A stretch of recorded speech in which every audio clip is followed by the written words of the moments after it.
Bonjour à tous, j'espère que vous allez bien. Aujourd'hui, je reviens pour un point lecture. J'ai deux romans, un livre audio et un album jeunesse à vous présenter. Donc, on va commencer tout de suite. Tout d'abord, j'ai envie de vous parler des Héritières de Law and Off, le tome 2, Le secret de Mathilda de Corinna Baumann. J'avais beaucoup aimé le tome 1 et donc je voulais absolument lire le tome 2 et c'est chose faite. Donc là, nous partons à Stockholm en 1931 où nous avions laissé 15 ans plus tôt Agneta que nous suivions dans le tome 1.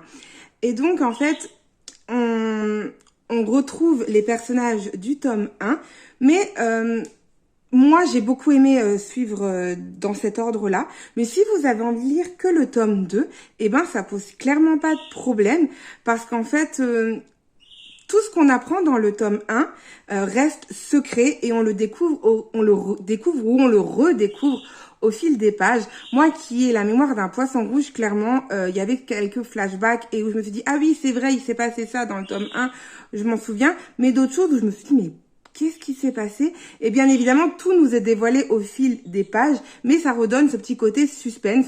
Et donc, on dévore encore plus vite ce roman. Moi, en tout cas, j'ai été clairement accrochée à ce roman. Là, on va partir, donc, comme je vous ai dit, à Stockholm. Et donc, en 1931, et on va suivre Mathilda pendant pas mal d'années. Et c'est vrai que il va y avoir la Seconde Guerre mondiale qui va rentrer dans l'histoire. Et j'ai lu il y a pas longtemps un roman de la Seconde Guerre mondiale qui se passait en Italie et là je suis contente de savoir que ça se passe en Suède. On va aussi parler un petit peu de la Finlande et de la Norvège, donc c'est des endroits où je ne savais pas ce qui s'était passé durant la Seconde Guerre mondiale, donc je suis contente d'en avoir appris un peu plus. Par contre, Mathilda, je l'ai appréciée, mais à certains moments, j'avais envie de la baffer. Vraiment, je me suis dit, arrête tes chichis, arrête tes caprices. C'est bon, quoi. Au bout d'un moment, elle était, des fois, elle m'a gonflé, voilà. Mais il y a d'autres moments où je l'adorais, je comprenais totalement ce qu'elle ressentait, mais je trouvais juste des fois qu'elle en faisait un peu trop. Voilà. Mais ça reste quand même une personne très touchante, très attachante. Et le tome 3 me donne très envie parce qu'on va donc suivre l'histoire de la fille de Mathilda. Je ne sais plus comment il s'appelle. Est-ce que je dois le lire? Solveig. Donc voilà, on va suivre donc l'histoire de Solveig, qui est donc la fille de Mathilda. Et on va continuer à suivre Agneta également. Mais bon, je ne sais pas comment, je ne sais pas, voilà. Je ne sais pas du tout ce qui va se passer. La seule chose, c'est que l'autre est aussi épais, pour vous donner une idée. Vous voyez, ça c'est le tome 2, ça c'est le tome 3. Donc il va se passer aussi beaucoup de choses dans le tome 3. Et après, il y a certaines questions que j'ai envie de savoir et je pense que j'aurai les réponses dans le tome 3. Donc voilà, c'est une saga que j'apprécie beaucoup. Si vous aimez les sagas de Lucinda Riley, vraiment, je vous conseille de découvrir cette saga. En tout cas, moi, je l'adore. Ensuite, j'ai lu le restaurant des recettes oubliées, deuxième service. C'est la saison des amours. Alors, je vous dis pas, déjà qu'avant, on n'entendait rien chez nous, mais alors là, c'est encore pire. Bref, donc, je vous disais que là, j'ai lu le restaurant des recettes oubliées, deuxième service de Hisashi Kashiwai, deuxième service, parce que c'est le tome 2.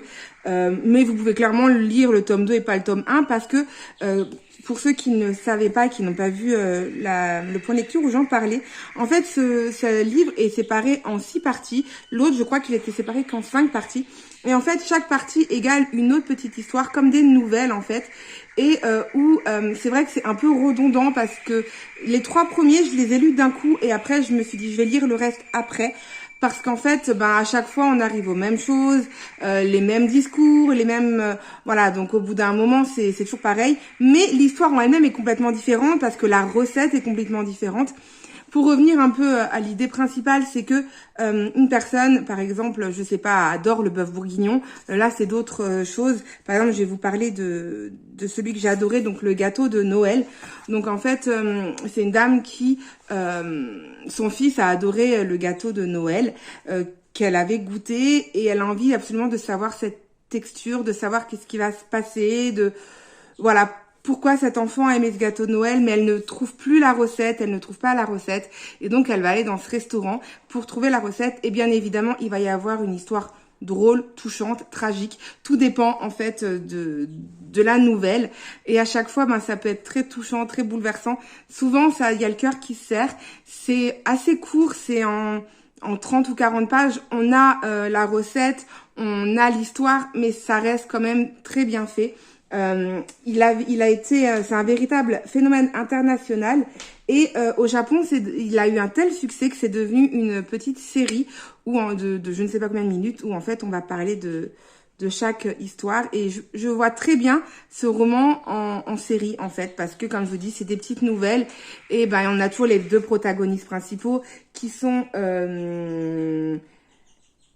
Kamogawa, je crois que c'est ça. Non, Nagara, voilà, Nagara et Kwashi. Donc, Kwashi, c'est la fille qui, elle, on va dire, prend le recueil. Et nous avons Nagara qui va faire la recette et qui vont tous les deux essayer de chercher cette recette. Et voilà, ça reste quand même très beau, très touchant. Mais à ne pas lire tout d'un coup parce que sinon, il y a une petite indigestion. En tout cas, pour moi, ça a été le cas. Mais voilà, j'ai quand même beaucoup aimé, mais je suis contente. Voilà, pas d'un coup. Pas d'un coup. Ensuite, j'ai envie de vous parler du parfum de la tendresse de Alice Quinn. Donc, c'est un roman que j'ai écouté sur Audible et j'ai adoré ce roman. C'est vraiment un petit coup de cœur pour moi. Donc, on fait la connaissance de Joe, qui a la cinquantaine, qui est veuf. Sa femme l'a laissé, on va dire, quelques années plus tôt. Et Joe est une personne d'une gentillesse exceptionnelle qui ne va jamais rien dire, même si on l'arnaque, même si, voilà, par exemple, il y a ce boulanger qui ne lui rend jamais la monnaie, et il ne va pas dire la monnaie, s'il vous plaît. Non, au contraire, il veut vraiment se faire tout petit, qu'on ne pense pas à lui. Il est très dans les règles et il a qu'un remords, c'est que sa fille, donc lui il habite Aix-en-Provence et sa fille habite Strasbourg à Souffelweyersheim, c'est à côté de chez moi, donc voilà, c'est pour ça que que j'ai réussi à retenir le nom. Et en fait, sa fille ne lui parle plus depuis 2 ans, donc depuis le décès de sa mère, parce qu'elle met toute la faute sur son père, alors que clairement ce n'est pas du tout de la faute de son père. On apprendra dans le livre pourquoi c'est de sa faute. Donc on fait la connaissance de Joe et de sa fille et au fil des pages, moi je me suis attachée aux deux protagonistes et d'un coup il va y avoir quelque chose de tragique. C'est-à-dire que voilà, quelque chose de tragique. J'ai pas du tout envie de vous spoiler, mais il va avoir toute sa vie qui va être chamboulée et il va devoir apprendre à connaître son petit-fils qu'il n'avait jamais vu. Et son petit-fils, il va devoir aussi apprendre à voir les choses différemment. C'était très beau, c'était très touchant, c'était voilà. Je sais pas comment vous dire plus que si j'ai été émue. Rien qu'encore d'y penser, j'ai des frissons. J'ai adoré ce roman, vraiment. Et puis, il va y avoir aussi d'autres protagonistes comme sa voisine, qui est une Martiniquaise d'environ 50 ans aussi, qui, elle, a pris sa retraite. Elle travaillait à la gendarmerie et avec les attentats et tout. Elle a eu qu'une envie, c'est de prendre sa retraite, mais d'être seule, en fait. Tous les deux étaient deux personnes insociable. Enfin, vraiment, lui, il était très sociable, mais très timide, donc il allait pas forcément vers les autres. Et elle détestait les gens. Voilà, elle a pris sa retraite, elle voulait que personne l'embête. Mais il s'avère que c'est son voisin, et au final, il va y avoir une histoire de chat qui va aller chez elle. Enfin, ils vont apprendre à se connaître, et ça va devenir sa meilleure amie. Elle va l'aider beaucoup dans ce qu'il va devoir traverser. Et il y a aussi d'autres personnes complètement détestables. Enfin, voilà, il y a un peu de tout. Mais pour moi, l'histoire la plus importante et la plus belle, c'est la relation qui se construit entre son grand-père et ce petit-fils. Voilà, c'était beau, c'était touchant, c'était plein d'amour. Et à travers tout ça, on suit aussi la période du Covid où il y avait l'isolement qui était encore plus grand suite au Covid. Et voilà, le Covid fait partie intégrante aussi du livre, sans qu'on en parle forcément à toutes les pages, hein. Mais voilà, du fait qu'on sait ce qui s'est passé, on sait que là bientôt il va y avoir un confinement, donc qu'est-ce qui va se passer pour ces personnages. Enfin voilà, c'est des choses qu'on a vraiment envie de savoir également. Et pour moi ça a été un véritable coup de cœur. Je m'attendais pas du tout à ça quand je l'ai lu, parce que C'est un livre, vous savez, quand on est abonné à Audible, on a un livre gratuit par mois. Et après, on a plein de lectures gratuites également. Mais il y en a des fois qui m'intéressent pas du tout. Et voilà, tous les, je ne sais pas combien de mois, ça change. Et celui-là, je l'avais mis dans ma bibliothèque. Et puis, voilà, je me suis dit, je vais commencer à lire. Mais je m'attendais pas du tout à ça. Et ouais, j'ai dévoré ce livre. Et comme je vous ai déjà dit à plusieurs reprises, moi, pour savoir si c'est un coup de cœur, eh ben, c'est simple. Si j'y pense encore longtemps après, eh ben, c'est un coup de cœur. Et si, quand je ferme les pages parce qu'il faut que je fasse autre chose, j'y pense aussi, j'ai qu'une envie, c'est de plonger dedans. C'est que voilà, ça risque d'être un coup de cœur. Et voilà, pour moi, ça a clairement été le cas. Et j'ai adoré ce roman. Et je vous le conseille 1000 fois. Je pense que vous pouvez le trouver dans d'autres éditions. C'est des éditions que je connaissais pas. Mais je pense que si vous tapez Alice Queen sur Internet, vous trouverez certainement une de ses pages et peut-être des possibilités d'acheter son roman. En tout cas, voilà, moi, je vous le conseille 1000 fois. Et ensuite, j'ai envie de vous parler d'un petit album jeunesse. Je vous en ai parlé lors de mon book haul du mois. Il s'agit de Pourquoi Papy ne fait pas la vaisselle de Ophélie Cellier, de Thomas Pied et de Fanny Vella aux éditions Petit Le Duc. Donc voilà, j'adore les éditions Le Duc. Et c'est la première fois que je lis un roman Le Duc jeunesse. Et vraiment, ben, c'est tout aussi bien que les albums de Le Duc.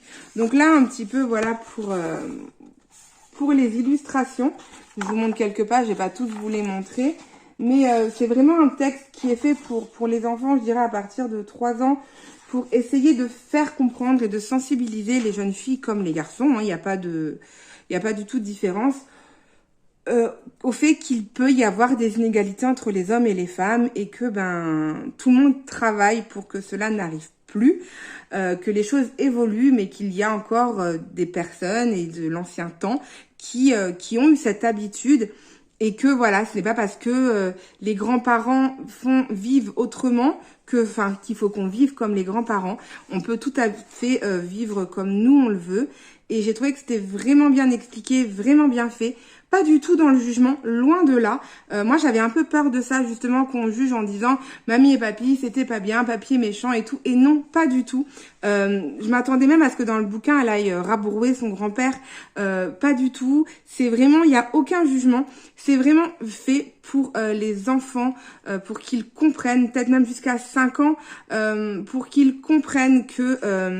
c'est pas parce que t'es un homme que t'as plus de pouvoir et que tu peux rien faire. C'est pas parce que t'es une femme que tu dois être aux dépens de l'homme. Voilà, si t'aimes faire la vaisselle, tant mieux. Si t'aimes pas, voilà, vous pouvez partager les tâches. Il y a pas une tâche ménagère qui est pour quelqu'un. Moi, par exemple, mon mari déteste faire la serpillière, mais il adore faire la vaisselle et les repassages. Donc, why not? Moi, je veux bien faire la serpillière, les poussières et les WC, même si les WC, on se les partage à 2 en général. Mais voilà, on a trouvé notre compromis. Et mon fils, lui, il est clairement là-dedans. Mais il voit aussi chez mes parents que c'est pareil, papy et mamie, ils font tous les deux des tâches ménagères. Même maintenant, mon père en fait beaucoup plus que ma mère, parce que mon père est à la retraite et ma mère ne l'est pas. Donc, mon père fait tout. Sauf la cuisine et le repassage, parce qu'il sait pas. Donc voilà, c'est vraiment des choses qui sont bien faites. Et puis, il y a une, enfin voilà, vous voyez, c'est vraiment expliqué avec le prince charmant. Et on parle également de tout ce qui est, mais juste en une toute petite phrase, je sais pas si je le trouve, voilà, de l'égalité en tout genre. Qu'on soit handicapé, qu'on soit... hommes, femmes, qu'on aime les hommes, qu'on aime les femmes, que voilà, tout est bien fait et j'ai trouvé que c'était une petite lecture qui se lit très vite, mais voilà, il faut pas non plus que ça soit indigeste pour les enfants, loin de là. Là, clairement, ce n'est pas du tout indigeste et moi j'ai trouvé ça très bien et je pense que je vais offrir cet album à ma filleule qui va fêter ses 5 ans dans 2 jours. Je suis en train de réfléchir quel jour on était. Dans demain, non, parce qu'on est le 26, donc demain. Donc voilà, je pense que je vais lui offrir et ça peut être super sympa. En tout cas, si vous cherchez des petits cadeaux pour les petites filles ou les petits garçons, ça peut plaire. Donc voilà, je voulais vous présenter ces livres. J'espère en tout cas vous avoir donné envie d'en lire certains. N'hésitez pas à me mettre en commentaire comme d'habitude si vous en avez lu un, si certains vous tentent ou pas. Et je vous souhaite une bonne journée, une bonne nuit, tout ce que vous voulez et je vous dis à bientôt. Ciao!